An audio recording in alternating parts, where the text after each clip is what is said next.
আসসালামু আলাইকুম। আজকে আপনাদের দেখাবো যে হোয়াটসঅ্যাপের প্রোফাইল পিকচার কিভাবে চেঞ্জ করবেন বা অ্যাড করবেন। এই কাজটা কিন্তু করা আসলে সহজ, কিন্তু আমাদের যদি জানা না থাকে তাহলে কিন্তু আমাদের কাছে অনেক কঠিন মনে হয়। তো আজকে আপনাদেরকে সেটাই দেখাবো যে কিভাবে হোয়াটসঅ্যাপের প্রোফাইল পিকচার চেঞ্জ করবেন বা অ্যাড করবেন। তো বেশি কথা বাড়াবো না, চলুন ভিডিওটি শুরু করা যাক।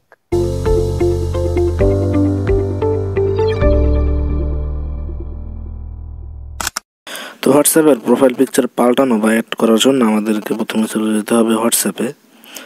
তো হোয়াটসঅ্যাপে যাওয়ার পর দেখতে পাচ্ছেন কর্নারে থ্রি ডট আইকনের উপর একটা ক্লিক দিবেন।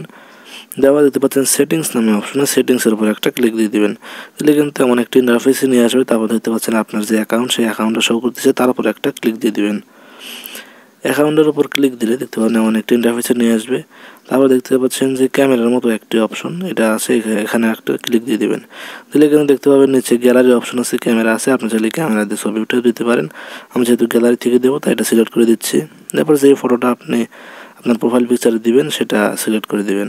যেমন আমি আমার একটা ফটো সিলেক্ট করে দিয়ে এখান থেকে একটু ক্রপ করে নেব, তাই একটু ক্রপ করে ছোট করে নিচ্ছি। নেওয়ার পর দেখতে পাচ্ছেন ডান নামে অপশন, ডানে ক্লিক দিলে কিন্তু আমাদের প্রোফাইল পিকচারটা অ্যাড হয়ে যাবে।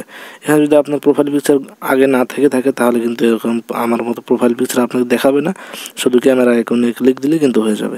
তো আজকের ভিডিওটা এই পর্যন্ত ছিল। ভালো লাগলে লাইক করবেন এবং চ্যানেলটি সাবস্ক্রাইব করে দেবেন। ধন্যবাদ। আল্লাহ হাফেজ।